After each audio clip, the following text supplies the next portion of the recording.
berdoa supaya hidupnya sama. Baik, selamat sore, Mo. Cek lakar ngasih edukasi Mo mengenai busui untuk obesitas pada bayi Mo. Nah, di sini Mo udah tahu nggak obesitas pada bayi itu apa? Kelebihan berat badan. Kalau kelebihan berat badannya itu biasanya itu disebabkan karena penumpukan lemak nih Mo. Berarti itu adiknya itu terlalu banyak diberi makanan gitu Mo. Nah, di sana itu dimana itu terjadi ketidakseimbangan antara energi yang digunakan sama adiknya atau energi yang digunakan sama adiknya seperti gerak-gerakannya sama makanan yang masuk ke dalam tubuhnya Mo. Gitu. Nah, kemudian biasanya obesitas pada bayi itu ada beberapa penyebabnya Mo, seperti dari keturunan, habis itu ibu hamil mengalami diabetes gestasional, ibu hamil mengalami peningkatan berat badan berlebih, tidak mendapatkan asi eksklusif, pemberian MPASI dini, terlalu mengandalkan camilan dan juga kurangnya gerak pada bayinya. Nah, Mbak udah tahu nggak apa sih dampak obesitas pada bayi itu ke adiknya? Iya, Nah, di sini itu ada beberapa dampak Mbak, seperti kolesterolnya yang tinggi, kemudian tekanan darah tinggi, ada itu diabetes tipe 2, asma, radang sendi, sama patah tulang Mbak. Nah, untuk penanganannya itu Mbak, ada beberapa cara seperti konsumsi makanan sehat, kemudian jangan sering digendong adiknya, kasihlah adiknya jalan-jalan seperti bebas nih Mbak, tapi tetap harus diawasi.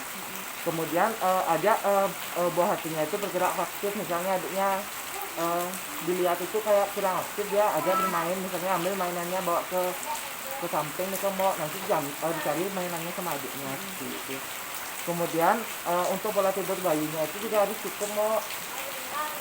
Kemudian hindari makanan yang banyak gula, garam, sama penyedap Mbak. Dan juga untuk camilannya itu dibatasi Mbak, kayak misalnya di sore hari atau enggak di siang harinya gitu Mbak. Nah, selain itu dalam penanganan dan pencegahan obesitas pada bayi itu ada dua hal yang harus diperhatiin Mbak, kesehatan gizi busui atau dari imboknya dan juga kesehatan dari gizi bayinya.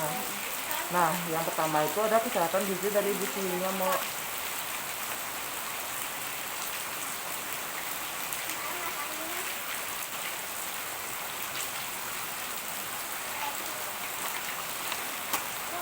Nah, nah di sini ada juga untuk masalah gizi busuinya itu biasanya berhubungan sama produksi hasil dan juga pola gizi busuinya.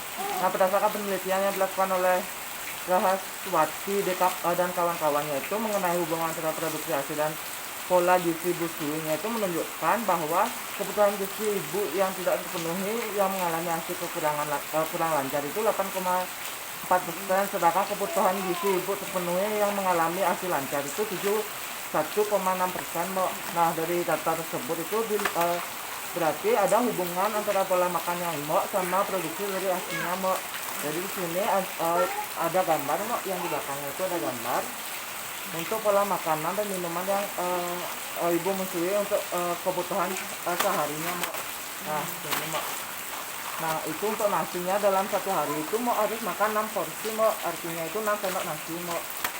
Kemudian ada juga 4 porsi protein Mbak, baik itu protein hewani maupun nabati Mbak, seperti telur-teluran sama ikan-ikanan Mbak. Untuk yang nabati itu seperti tempe, tahu Mbak. Iya. Nah, di situ untuk sayur-sayurannya itu minimal 4 porsi Mbak. Kemudian buah-buahannya juga sama 4 porsi. Untuk minyak lemaknya itu maksimalnya itu 6 porsi atau 6 sendok nih Mbak. Dan untuk gulanya 2 porsi untuk satu hari Mbak.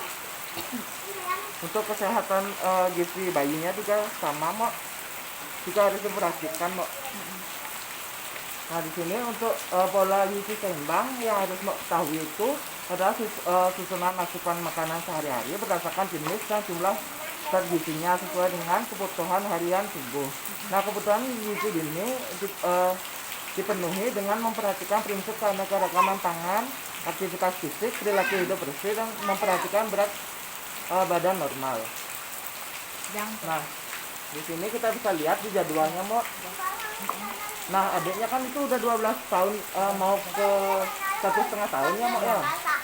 Nah, di sini Mok bisa lihat apa aja yang diperlukan untuk jadwalnya itu kayak susu, nasi keluarga lengkap, buah biskuit, eh, nasi keluarga lengkap, susu, buah biskuit, nasi keluarga sama susu, Mok.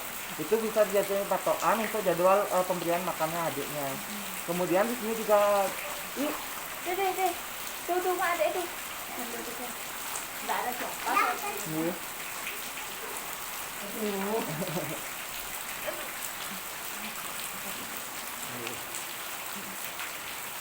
Kemudian iya. Nah, kemudian nih mau ada juga untuk kan adiknya itu udah 1 tahun mau 1,5 tahun mak.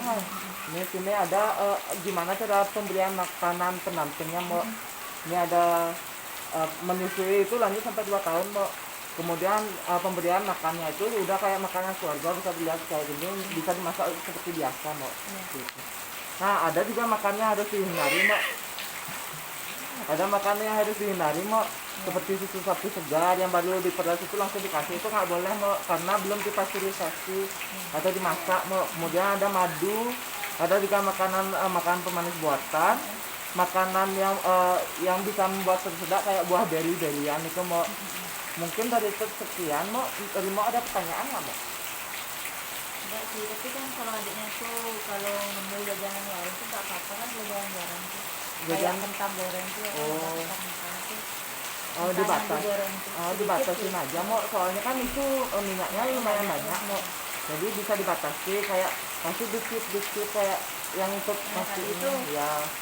Itu lebih baik untuk adiknya sebelum adiknya itu usia 2 tahun itu dijaga aja dulu Mak.